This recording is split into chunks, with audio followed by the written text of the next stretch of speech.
Chapter X. The Fear Phantom. From a lofty perch, Tarzan viewed the village of thatched huts across the intervening plantation. He saw that at one point the forest touched the village, and to this spot he made his way, lured by a fever of curiosity to behold animals of his own kind, and to learn more of their ways and view the strange lairs in which they lived. His savage life among the fierce wild brutes of the jungle left no opening for any thought that these could be aught else than enemies. Similarity of form led him into no erroneous conception of the welcome that would be accorded him should he be discovered by these, the first of his own kind he had ever seen. Tarzan of the Apes was no sentimentalist. He knew nothing of the brotherhood of man. All things outside his own tribe were his deadly enemies, with the few exceptions of which Tantor, the elephant, was a marked example. And he realized all this without malice or hatred. To kill was the law of the wild world anew. Few were his primitive pleasures, but the greatest of these was to hunt and kill, and so he accorded to others the right to cherish the same desires as he, even though he himself might be the object of their hunt. His strange life had left him neither morose nor bloodthirsty. That he joyed in killing, and that he killed with a joyous laugh upon his handsome lips, betokened no innate cruelty. He killed for food most often, but being a man, he sometimes killed for pleasure, a thing which no other animal does.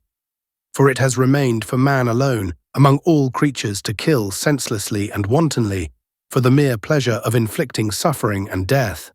And when he killed for revenge, or in self-defense, he did that also without hysteria. For it was a very businesslike proceeding which admitted of no levity. So it was that now, as he cautiously approached the village of Mbonga, he was quite prepared either to kill or be killed should he be discovered. He proceeded with unwonted stealth, for Kulonga had taught him great respect for the little sharp splinters of wood which dealt death so swiftly and unerringly. At length he came to a great tree, heavy laden with thick foliage and loaded with the pendant loops of giant creepers. From this almost impenetrable bower above the village he crouched, looking down upon the scene below him, wondering over every feature of this new, strange life. There were naked children running and playing in the village street. There were the women grinding dried plantain in crude stone mortars, while others were fashioning cakes from the powdered flour. Out in the fields he could see still other women hoeing, weeding, or gathering. All wore strange protruding girdles of dried grass about their hips, and many were loaded with brass and copper anklets, armlets, and bracelets. Around many a dusky neck hung curiously coiled strands of wire, while several were further ornamented by huge nose rings. Tarzan of the Apes looked with growing wonder at these strange creatures. Dozing in the shade, he saw several men, while at the extreme outskirts of the clearing he occasionally caught glimpses of armed warriors apparently guarding the village against surprise from an attacking enemy. He noticed that the women alone worked. Nowhere was there evidence of a man tilling the fields or performing any of the homely duties of the village. Finally his eyes rested upon a woman directly beneath him. Before her was a small cauldron standing over a low fire, and in it bubbled a thick, reddish, tarry mass. On one side of her lay a quantity of wooden arrows, the points of which she dipped into the seething substance, then laying them upon a narrow rack of boughs which stood upon her other side. Tarzan of the Apes was fascinated. Here was the secret of the terrible destructiveness of the archer's tiny missiles. He noted the extreme care which the woman took that none of the matter should touch her hands, and once, when a particle spattered upon one of her fingers, he saw her plunge the member into a vessel of water and quickly rub the tiny stain away with a handful of leaves. Tarzan knew nothing of poison, but his shrewd reasoning told him that it was this deadly stuff that killed, and not the little arrow, which was merely the messenger that carried it into the body of its victim. How he should like to have more of those little death-dealing slivers. If the woman would only leave her work for an instant, he could drop down, gather up a handful, and be back in the tree again before she drew 3 breaths. As he was trying to think out some plan to distract her attention, he heard a wild cry from across the clearing. He looked and saw a black warrior standing beneath the very tree in which he had killed the murderer of Kala an hour before. The fellow was shouting and waving his spear above his head. Now and again he would point to something on the ground before him. The village was in an uproar instantly. Armed men rushed from the interior of many a hut and raced madly across the clearing toward the excited sentry. After them trooped the old men and the women and children until, in a moment, the village was deserted. Tarzan of the Apes knew that they had found the body of his victim, but that interested him far less than the fact that no one remained in the village to prevent his taking a supply of the arrows which lay below him. Quickly and noiselessly, he dropped to the ground beside the cauldron of poison. For a moment he stood motionless, his quick, bright eyes scanning the interior of the palisade. No one was in sight. His eyes rested upon the open doorway of a nearby hut. He would take a look within, thought Tarzan, and so cautiously he approached the low thatched building. For a moment he stood without, listening intently. There was no sound, and he glided into the semi-darkness of the interior. Weapons hung against the walls, long spears, strangely shaped knives, a couple of the narrow shields. In the center of the room was a cooking pot, and at the far end a litter of dry grasses covered by woven mats, which evidently served the owners as beds and bedding. Several human skulls lay upon the floor. Tarzan of the Apes felt of each article, hefted the spears, smelled of them, for he saw largely through his sensitive and highly trained nostrils.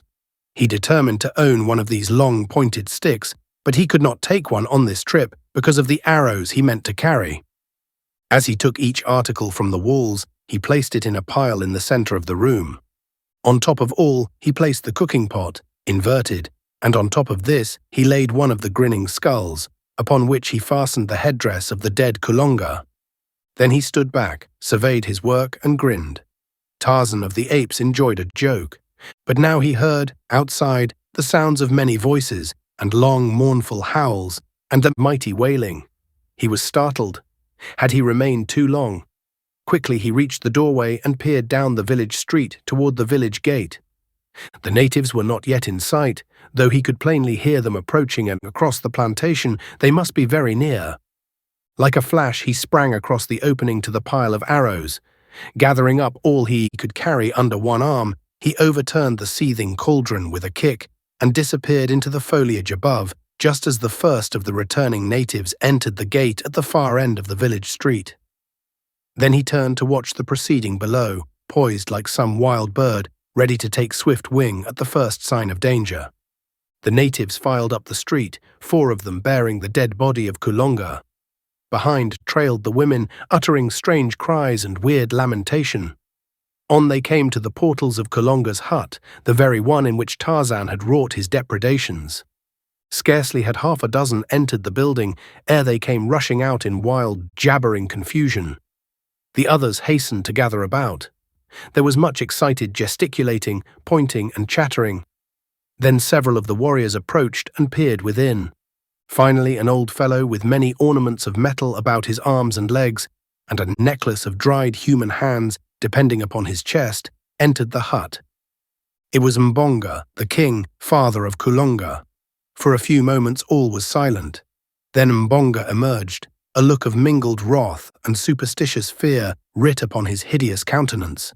He spoke a few words to the assembled warriors, and in an instant the men were flying through the little village, searching minutely every hut and corner within the palisades. Scarcely had the search commenced than the overturned cauldron was discovered, and with it the theft of the poisoned arrows. Nothing more they found, and it was a thoroughly awed and frightened group of savages which huddled around their king a few moments later. Mbonga could explain nothing of the strange events that had taken place. The finding of the still warm body of Kulonga on the very verge of their fields and within easy earshot of the village, knifed and stripped at the door of his father's home, was in itself sufficiently mysterious. But these last awesome discoveries within the village, within the dead Kulonga's own hut, filled their hearts with dismay and conjured in their poor brains only the most frightful of superstitious explanations. They stood in little groups, talking in low tones, and ever casting affrighted glances behind them from their great rolling eyes.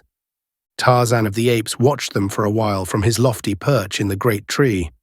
There was much in their demeanor which he could not understand, for of superstition he was ignorant, and of fear of any kind he had but a vague conception. The sun was high in the heavens. Tarzan had not broken fast this day, and it was many miles to where lay the toothsome remains of Horta the boar. So he turned his back upon the village of Mbonga and melted away into the leafy fastness of the forest.